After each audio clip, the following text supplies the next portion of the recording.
வீட்டில் நாம் கேட்டுக்கொண்டிருப்பது அழகப்பா பல்கலை சமுதாய வானொலி. இது காரைக்குடியின் முதல் வானொலி.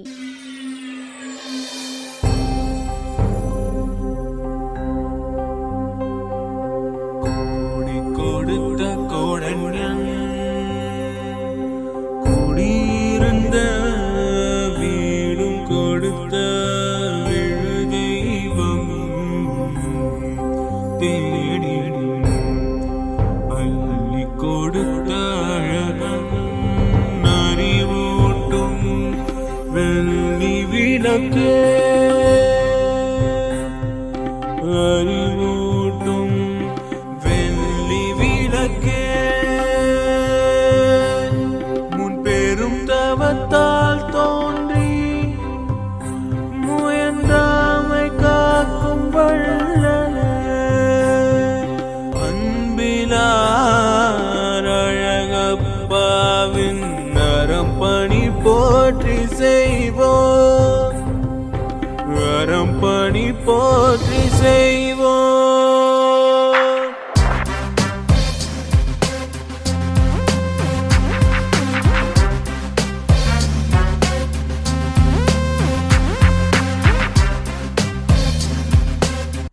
அரசு அறிவியல் தொழில்நுட்பத்துறையின் விக்யான் பிரசார் மற்றும் காரைக்குடி அழகப்பா பல்கலைக்கழகம் இணைந்து வழங்கும் அறிவியல் பாலம் புதிய தொடர் நிகழ்ச்சி அனுபவ திட்டத்தின் பரவலாக்கம்.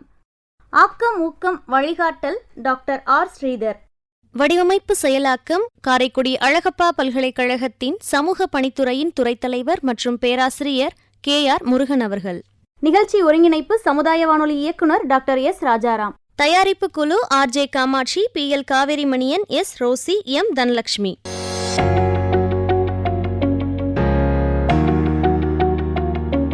அழகப்பா பல்கலை சமுதாய வானொலியில் இந்திய அரசின் அறிவியல் தொழில்நுட்பத்துறையின் விக்யான் பிரசார் மற்றும் காரைக்குடி அழகப்பா பல்கலைக்கழகம் இணைந்து வழங்கிய அனுபவம் நிகழ்ச்சியில் அறிவியல் பாலம் தொடரில் இன்று முதல் மூத்த குடிமக்களின் சமுதாய சிக்கல்களுக்கு தீர்வு காணும் அறமன்றம், அதாவது அனுபவம் நிகழ்ச்சியில் வழக்காடு மன்றம். வழக்காடு மன்றத்தின் நடுவராக தமிழ்துறையின் உதவி பயிற்றுனர் முனைவர் சோ அருணனையா அவர்களும், வழக்காடு மன்றத்தின் பேச்சாளர்களாக தமிழ்நாடு அரசின் தூய தமிழ் பற்றாளர் விருதினை பெற்ற காவியா மற்றும் சொல்லின் செல்வர் விருதினை பெற்ற நவீன் லூர்துராஜ் அவர்களும் பங்கேற்கும் வழக்காடு மன்றம் இனிதே துவங்குகிறது. வழக்காடு மன்றத்தின் 3 வழக்குகள். இன்றைய நவ நாகரீக சூழலில் முதியோர்கள் நசுக்கப்படுகிறார்கள். 2வது வழக்காக இளம் தலைமுறையினரால் முதியோர்கள் வெறுத்து ஒதுக்கப்படுகிறார்கள். 3வது வழக்காக முதியோர்கள் தங்கள் மதிப்பு இழக்கிறார்கள் என்ற 3 வழக்குகளை முன்வைத்து இனிதே துவங்குகிறது வழக்காடு மன்றம்.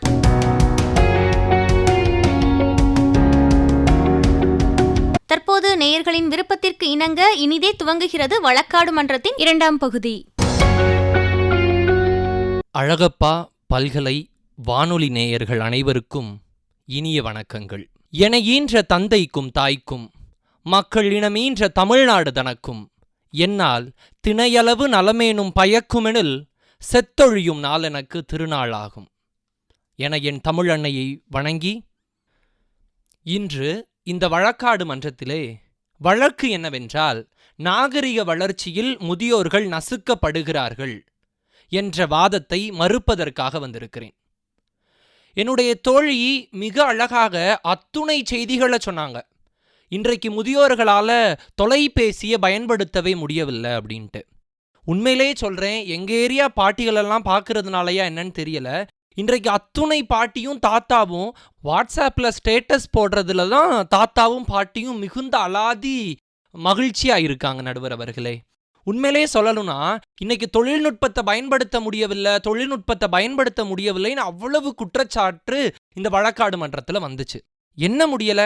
கேரளால 98 வயது உடைய ஒரு மூதாட்டி ஆன்லைனில் படித்து அந்த கேரளா அரசு முதியோர்களுக்காக ஒரு தேர்வு வைக்கிறாங்க. அந்த தேர்வில் 40,000 பேர் தேர்ச்சி பெற்றாங்க. ஆனால் தொழில்நுட்பத்தை பயன்படுத்தி படித்து 98 வயது உடைய மூதாட்டி 100க்கு 98 மதிப்பெண்கள் பெற்று சாதனை பெற்றார்களே, இது சாதனையாக தெரியலையா? நாகரிக வளர்ச்சி எப்படியெல்லாம் அந்த மூதாட்டி பயன்படுத்தியிருக்காங்க. ஏன் அடுத்த மாநிலத்துக்கு போகணும் நடுவர்களே? நம்மளுடைய மாநிலத்தில் கடலூரை சேர்ந்த பரமசிவம் என்ற ஒரு முதியவர் 92 வயது உடைய முதியவர் இந்தியாவை பிரதிநிதியாக கொண்டு இன்று அத்தனை சாதனை படைத்துக் கொண்டு இருக்கிறார்.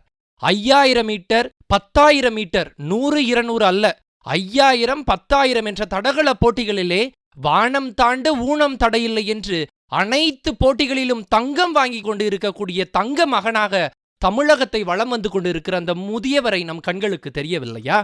இன்று அத்தனை சாதனைகளையும் நாம் எடுத்து சொல்லிக்கொண்டே இருக்கலாம். அப்படி வழக்கு வைக்கிறாங்க. முதியவர்கள்னால தொழில்நுட்பத்தை பயன்படுத்த முடியவில்லை, முதியவர்களுக்கு உணவு ஒழுங்கா வழங்கலேன். எந்த வீட்டில் முதியவர்களுக்கு நூடுல்ஸ் கொடுக்குறாங்க? இல்லை அவங்க பல்லு இல்லாமல் அந்த நூடுல்ஸை தான் சாப்பிட முடியுமா? இன்றைக்கு கேப்பக்கூளை கம்பங்கூளையுமே குடிக்க முடியாத முதியவர்களுக்கு யாருங்க நூடுல்ஸ் கொடுக்குறா? உண்மையிலேயே இந்த வழக்கெல்லாம் பார்க்கும்போது சிரிப்பாக தான் இருக்கு. இருந்தாலும் கூட இத்தனை சாதனை புரியக்கூடிய முதியவர்கள் நம் கண்களுக்கு தெரியவில்லையே என்ற கோபமும் சற்று இருக்கு. இன்னைக்கு சொல்றாங்க தொழில்நுட்பத்தை பயன்படுத்த முடியவில்லை, ஃபோனில் பச்சை பட்டனையும் சிவப்பு பட்டனையும் தான் அமுக்க தெரியுதுன்னு. உண்மையாக எனக்கு தெரிஞ்ச ஒரு பாட்டினா இன்றைக்கு சின்னஞ்சிறுசுகளெல்லாம் தாண்டி விட்டு இன்ஸ்டாகிராமில் 7 மில்லியன் சப்ஸ்கிரைபரை கொண்டுட்டு அப்படி அழகாக டிக்டாக் பண்ணுறாங்கங்க. அவங்க இன்னைக்கு 2 படத்தை நடிச்சு முடிச்சுட்டு ஹீரோயினாக வரப்போகிறாங்க. இப்படி தொழில்நுட்பத்தை இளைஞர்களை விட மிக அருமையாக முதியவர்கள் தான் பயன்படுத்தி கொண்டு இருக்கிறார்கள். நடுவர் அவர்களே, எதிரணி சகோதரி பேசியது அனைத்துமே உண்மைக்கு புறம்பானது. நான் அனைத்து சான்றுகளையும் இந்த அவையில் சமர்ப்பணம் செய்துவிட்டேன். எதிரணி சகோதரி பேசியது அனைத்தும் ஒரு தரப்பு வாதமாக இருக்கிறது. நான் அனைத்தையும் உறுதியாக மறுக்கிறேன். நடுவர் அவர்களே, நீங்கள் கவனத்தில் கொள்ள வேண்டும். வழக்கு நாகரிகம் என்பதை தொழில்நுட்பமாகவே கருதி அதனை நோக்கியே நகர்ந்துவிட்டது. வழக்கு தொடுப்பின்படி நாகரிகம் என்பது தொழில்நுட்பமாகவே இருக்கட்டும். அப்படியே ஆனாலும் இந்த காலத்து தொழில்நுட்பத்தை மிகச் சரியாக இன்றைய முதியோர்கள் பயன்படுத்தி கொண்டிருக்கிறார்கள். நமது மாநிலத்திலும் அண்டை மாநிலங்களிலும் ஏன் இந்தியா முழுவதிலும் முதியோர்கள் வரலாற்று சாதனைகள் செய்து கொண்டிருக்கிறார்கள். அவர்களின் வாழ்வில் உணவு என்பது ஒரு பெரிய சிக்கலே இல்லை. அதை ஒரு குற்றச்சாட்டாக இந்த மன்றத்தில் மொழிவது எந்த வகையில் பொருந்தும் என்று நவீன் லூர்துராஜ் கேட்டிருக்கிறார். தொடுப்புக்கு சரியான மறுப்பு மொழியப்பட்டிருக்கிறது. தகுந்த சான்றுகளையும் அவர் சுட்டிக்காட்டியிருக்கிறார். இன்றைய காலத்து புள்ளி விவரங்கள் முதியோர்களின் நலவாழ்வை உறுதிப்படுத்துகின்றன.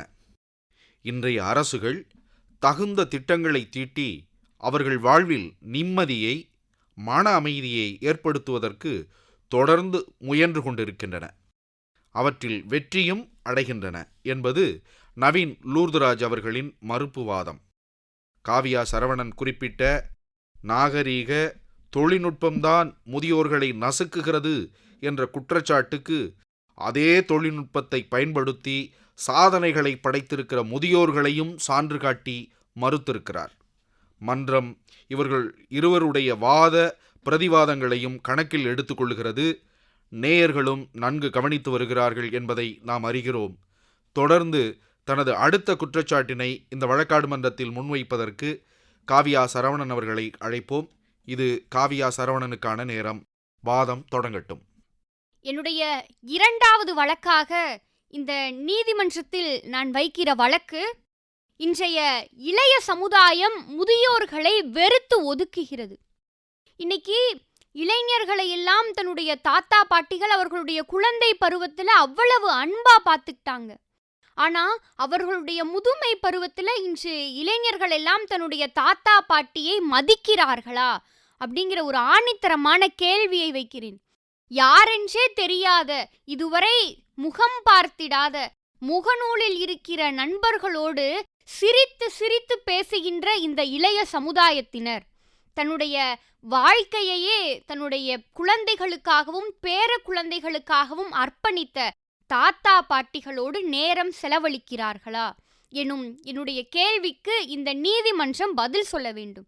இன்னைக்கு இந்த சமுதாயத்தில் முதியோர் இல்லங்களினுடைய எண்ணிக்கை பெருகி போய் கொண்டிருக்கிறது.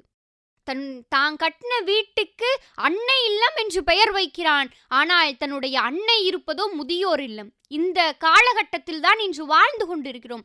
அப்படி இருக்கும்போது இன்னைக்கு இளைஞர்கள் மத்தியில கொஞ்சம் கூட தன்னுடைய தாத்தா பாட்டியின் மீது அன்பு, அக்கறை, பாசம், நேசம் என எதுவுமே இல்லாம அவர்களை வெறுத்து ஒதுக்குகிறார்கள் அல்லவா?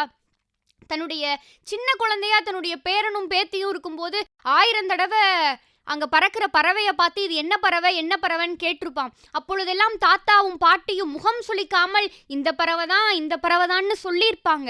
ஆனா முதுமை பருவத்தில் அவர்களுக்கு சரியாக காது கேட்காமல் என்னப்பா சொன்ன என்று தன்னுடைய பேர குழந்தைகளிடம் கேட்கும்போது, உனக்கெல்லாம் ஒரு தடவை சொன்னா கேட்காதா என்று கோபம் கொப்புளிக்க பேசுகின்ற பேரன்களும் பேத்திகளும் இன்னைக்கு இருக்காங்கும் பொழுது எப்படி இளைஞர்கள் முதியோர்களை வெறுத்து ஒதுக்காம இருக்க முடியும்? இன்னைக்கு தமிழகத்தில் மொத்தம் 300க்கும் மேற்பட்ட முதியோர் இல்லங்கள் இருக்கிறது. குறிப்பாக சென்னையில் மட்டும் 180 முதியோர் இல்லங்கள் இருக்கிறது என்றால் இந்த சமுதாயம், அதிலும் குறிப்பாக இளைய சமுதாயம் எதை நோக்கி போய்கொண்டிருக்கிறது எனும் ஒரு மிகப்பெரிய கேள்வி எழுகிறது. அவங்களுடைய இளமை பருவத்துல தன்னுடைய குழந்தையை பார்த்து கொள்ள வேண்டும்னு சொல்லி நம்ம தட்டி விட்டு கீழே விழுகும் பொழுதெல்லாம் கைத்தட்டி தேய்ச்சியவர்கள் முதியோர்கள். இன்னைக்கு அவர்களால் நடக்க முடியலங்கும் போது தோள் கொடுக்க வேண்டிய பொறுப்பு நம்ம கிட்ட இருக்கே. ஆனால் இதையெல்லாம் புரிந்து கொள்ளாமல் இன்று இளைய சமுதாயம் தன்னுடைய தாத்தாவையும் பாட்டியையும் முதியோர் இல்லத்தில் சேர்த்துவிட்டு வெறுத்து ஒதுக்கி கொண்டிருக்கிறதே. இன்றைய இளைய சமுதாயம் முதியோர்களை வெறுக்கிறது எனும் என்னுடைய வழக்கிற்கு இந்த நீதிமன்றம் சரியான பதிலை வழங்க வேண்டும் எனும் கோரிக்கையை முன்வைக்கிறேன். சமீபத்தில் நான் கேட்ட விஷயம் இது. ஒரு மிகச்சிறந்த பேச்சாளர் மேடையில் அம்மா அப்பாவையெல்லாம் பாதுகாத்து கொள்ள வேண்டும், அவர்கள்தான் நம்ம நாட்டினுடைய எதிர்கால சொத்து என பல்வேறு விஷயங்களை முதியோர்களை பாதுகாக்க வேண்டும் என்று சொல்லிட்டு இருக்காரு. கீழே 2 அம்மாக்கள் உட்கார்ந்து அந்த நிகழ்ச்சியை பார்த்துட்டு இருக்காங்க. பாரேன் எவ்வளோ நல்லா பேசுறான், முதியவர்களை எல்லாம் பார்த்து கொள்ள வேண்டும் அப்படின்னு சொல்லிட்டு எவ்வளோ அருமையா பேசுறான், நம்ம பசங்கள்லாம் இந்த விஷயத்தை கேட்கணும்னு சொல்லி கீழே முதல் வரிசையில் இருக்க ஒரு அம்மா சொல்லிட்டு இருக்காங்க. பக்கத்துல இருக்க அம்மா சொல்றாங்க, நீ அமைதியாரு, பேசுறவனே என் பையன்தான் அப்படின்னு. இன்று தன்னுடைய வார்த்தைக்கும் வாழ்க்கைக்கும் சம்மதமே இல்லாம இன்றைய இளைய சமுதாயம் போய்கொண்டிருக்கிறது. அப்படின்னா தன்னை பெற்று வளர்த்து பேணி காத்து தன்னை நல்லதொரு கல்வி கொடுத்து வளர்த்தவர்களை இன்னைக்கு இளைய சமுதாயம் மதிக்கிறதா? மதிக்கவில்லை என்றாலும் பரவாயில்லை, அவர்களினுடைய உணர்வுகளை மிதித்து கொண்டிருக்கிறதே என்பதுதான் வருந்துவதற்குரிய விஷயமாக இருக்கு. இன்னைக்கு மிருக காட்சி சாலைகளில் எல்லாம் விலங்கினங்களை உள்ளே அடைத்து வைத்துவிட்டு மனிதர்கள் வேடிக்கை பார்த்துவிட்டு செல்வார்கள். இன்று மனித மிருகங்கள் தன்னை பெற்றெடுத்த தாய் தந்தையரை முதியோர் இல்லத்தில் விட்டுவிட்டு வாரம் வேடிக்கை பார்த்து கொண்டு சென்று கொண்டிருக்கிறது. எவ்வளவு இழிநிலையை இந்த சமுதாயத்திற்கு ஏற்படுத்தி கொண்டிருக்கிறது என்பதை நாம் ஒரு நிமிஷம் சிந்தித்து பார்க்க வேண்டும். இன்னைக்கு நம்ம எவ்வளவோ பேருக்கு முக்கியத்துவம் கொடுக்கிறோம். யாரென்றே தெரியாத மனுஷங்களுக்கெல்லாம் முக்கியத்துவம் கொடுத்து அவர்களினுடைய அன்பை எல்லாம் நமக்கு கிடைக்கணும்னு சொல்லி எதிர்பார்த்து கொண்டிருக்கிறோம். ஆனால் நம்ம மேல மட்டும்தான் அவர்களினுடைய ஒட்டுமொத்த அன்பையும் காட்டி கொண்டிருக்கின்ற நம்முடைய தாத்தா பாட்டிகளை மதிக்காமல் அவர்களுடைய உணர்வுக்கு மதிப்பளிக்காமல் இருப்பது எவ்வளவு பெரிய வேதனை அப்படிங்கிறத நீதிபதி அவர்களே நீங்க ஒரு நிமிஷம் நினைச்சு பார்க்கணும். இந்த நீதிமன்றத்திலே என்னுடைய ஆணித்தரமான வழக்காக இன்றைய இளைய சமுதாயம் முதியோர்களை வெறுக்கிறது, வெறுத்து ஒதுக்குகிறது எனும் என்னுடைய வழக்கை பதிவு செய்கிறேன். நேயர்கள் தொடர்ந்து கேட்டுக்கொண்டிருப்பது அனுபவம் நிகழ்ச்சியில் வழக்காடு மன்றம். இந்த நிகழ்ச்சியின் 2ஆம் பகுதி நிறைவுற்றது. இந்த நிகழ்ச்சியின் தொடர்ச்சியை நாம் அடுத்த பகுதியில் கேட்கலாம்.